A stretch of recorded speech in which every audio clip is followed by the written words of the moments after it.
I smiled warmly as I handed the heavy iron keys over to my stepmother. My expression was perfectly calm. With a steady hand, I signed the final legal waiver without a single trace of hesitation. This single piece of paper released every single share of my father's $70 million logistics empire. I handed the gold-plated pen directly to my arrogant stepbrother. He snatched it instantly. He believed he had just stripped me of my entire birthright and my future. Everyone in the crowded boardroom looked at me with deep pity and sorrow. They thought I was broken. They whispered among themselves about the tragic, sudden fall of a wealthy young orphan. They saw a helpless woman begging for minor crumbs from her abusers. They truly believed I was leaving the family estate with nothing but deep humiliation. They were dead wrong. By taking everything I owned, they were walking straight into a financial execution chamber. I watched them celebrate their victory, knowing their own greed would destroy them. The trap was officially set. Part 1: The Betrayal and Moral Outrage. Break time equals 2 / My father spent 40 long, exhausting years building the Blackwood logistics empire from nothing. He sacrificed his youth, his health, and his sanity to build a massive global legacy. He often told me that true integrity was the most valuable asset a business owner could possess. But when his heart failed unexpectedly on a rainy Tuesday evening, my entire world shattered. He was gone instantly. The vultures did not even wait for his body to grow cold in the hospital. My stepmother Victoria arrived at the grand funeral exactly 20 minutes late. She stepped out of a sleek black luxury vehicle, looking completely detached from the tragedy. She wore a tailored designer dress that seemed more fitting for a high-fashion runway. Large, dark sunglasses completely obscured her eyes, hiding her total lack of tears. She didn't care at all. Her arrogant son Julian walked closely behind her, already wearing my father's favorite gold watch. Julian could barely contain his excitement as he scanned the wealthy guests in attendance. He was already sitting comfortably in my father's executive office the very next morning. He did not hesitate to completely rearrange the antique furniture that my father loved. They cornered me in the grand study before the funeral flowers had even begun to wither.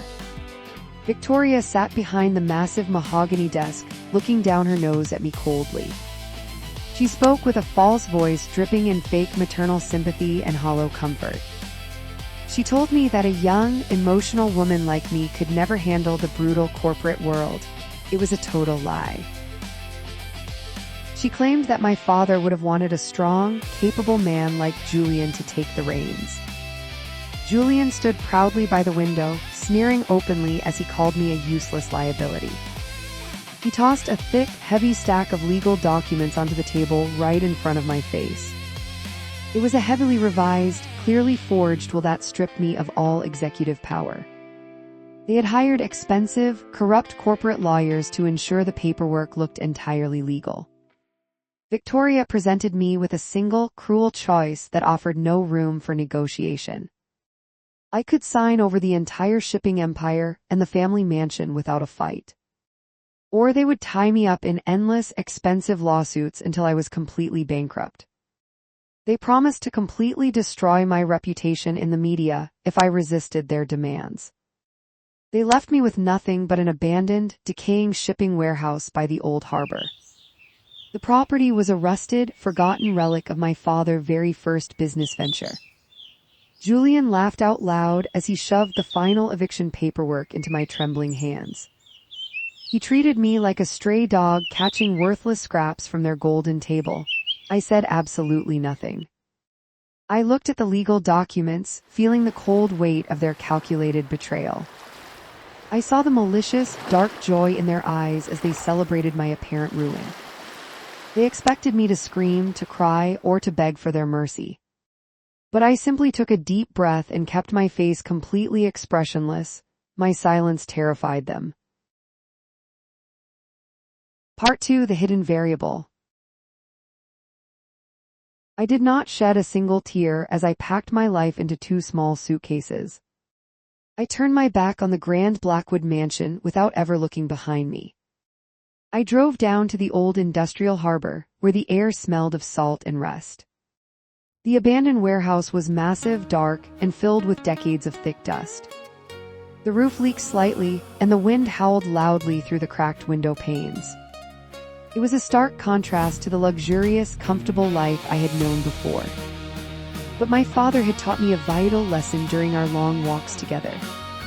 He always said that the loudest person in the room is always the weakest link. He told me that real power silently watches and waits for the perfect moment. I spent my first 3 nights cleaning the small, cramped office space inside the warehouse. It was freezing cold. On the 4th night, while scrubbing the thick dust beneath the old wooden desk, something happened. My foot hit a specific wooden floorboard that emitted a distinctly hollow, unusual sound.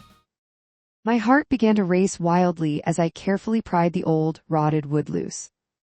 Hidden deep within the darkness beneath the floorboards was a heavy, military-grade steel lockbox.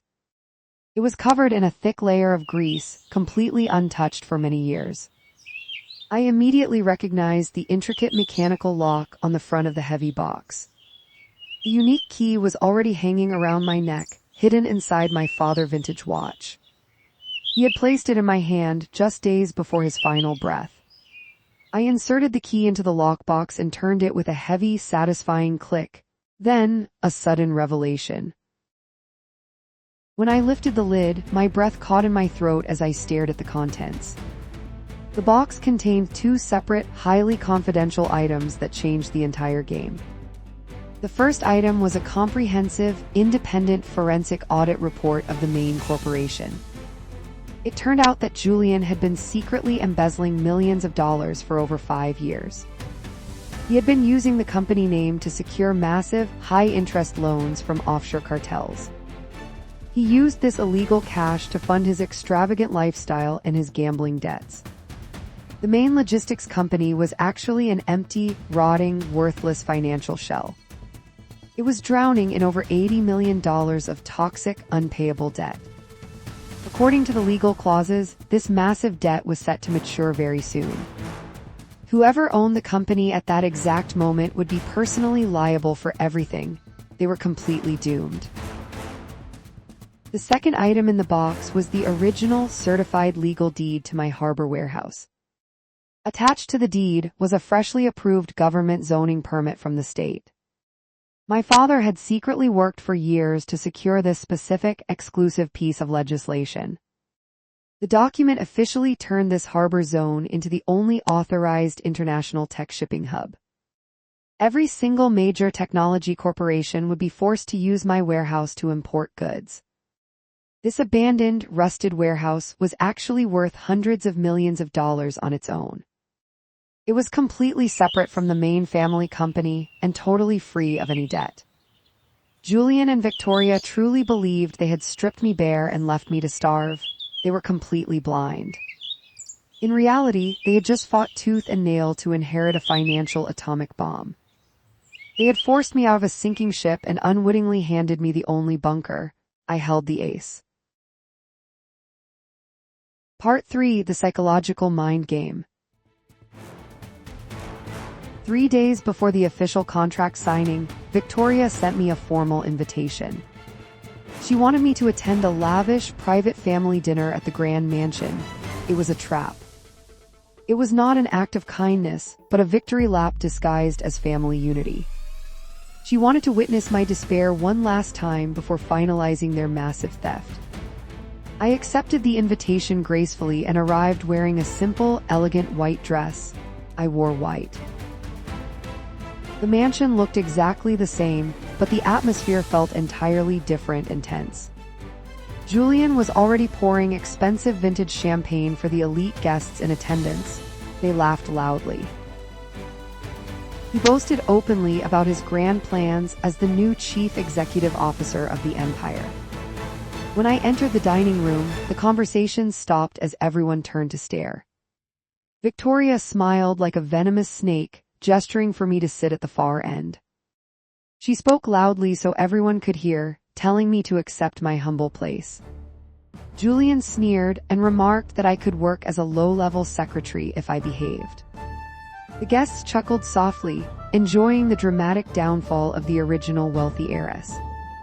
I did not flinch at their insults. I did not show a single hint of anger, resentment, or emotional distress. I took a slow, elegant sip of water and smiled back at them with perfect warmth. I looked directly at my stepmother and expressed my deep gratitude for her guidance. I told the entire table that Julian was exactly the kind of leader they deserved. Then I casually leaned back in my chair and shifted the conversation slightly. I mentioned that I had seen several federal corporate investigators hovering around the harbor district. Julian froze completely. The arrogant smirk vanished from his face as the color completely drained from his skin. I remarked how fascinating it was that the government was tracking large, offshore transfers. I looked directly into Julian's wide eyes and asked if he knew about debt covenants. I wondered aloud how tragic it would be if a company debt triggered an asset freeze. His hand began to tremble slightly, causing the expensive crystal glass to rattle loudly. Panic set in. Victoria tried to laugh off my comment, but her eyes filled with a sudden terror. She tried to change the subject, but the psychological seed of panic had been planted. Julian spent the rest of the evening staring at his phone, sweating profusely under his suit. They desperately wanted to interrogate me further about what I knew about their secrets. But I maintained my perfect, submissive smile and politely excused myself from the table early. The trap was fully operational. Part 4: The Climax in Poetic Justice. The fateful morning of the final legal showdown in the corporate boardroom finally arrived. The time came. The main boardroom of the Blackwood Empire was filled with high-priced corporate lawyers. Victoria sat at the head of the table, looking tight-lipped and visibly anxious. Julian looked absolutely exhausted, with deep, dark circles bruising the skin under his eyes. He had spent the entire night trying to access the encrypted offshore accounts unsuccessfully. He was completely unaware that the federal authorities had already flagged his accounts days ago. He was desperate to finalize the property transfer before his mountain of hidden debt collapsed. The lead corporate lawyer cleared his throat and adjusted his spectacles very precisely. He asked me directly if I understood the severe terms of the waiver I was signing.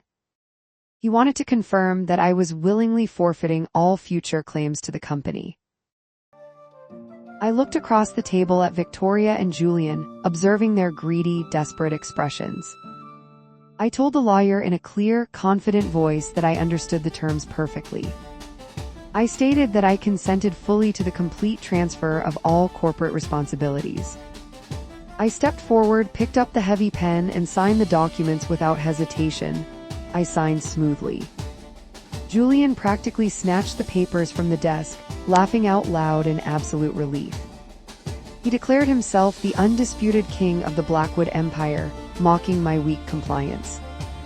But the very moment the wall clock struck exactly noon, my team executed our countermove. The trap snapped. We officially finalized the International Tech Hub contract for my harbor warehouse property. The state government released an immediate press release announcing the multi-million-dollar project. Simultaneously, a secure digital file containing the full embezzlement audit was delivered to police. The Federal Fraud Division and the offshore lenders received every single illegal transaction record.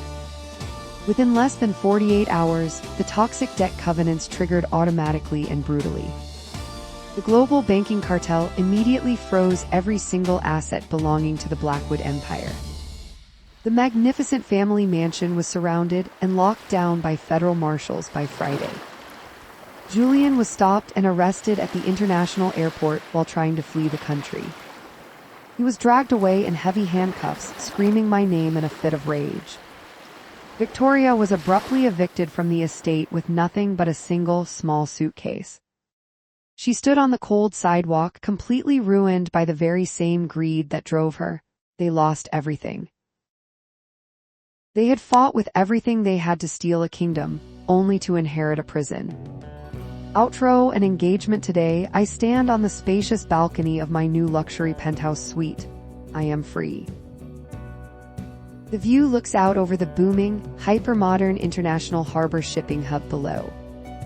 My father's original legacy is fully alive, completely protected, and thriving beautifully under my direction. Justice was served. I proved to the world that true power does not belong to the loudest people. Real power belongs to the person who can look their enemies directly in the eye and smile. They will destroy themselves. If you found yourself in my exact position, would you have exposed them immediately? What about you? Would you have played the long, patient game of perfect compliance to ensure total destruction? Let me know your honest thoughts and strategy in the comment section down below.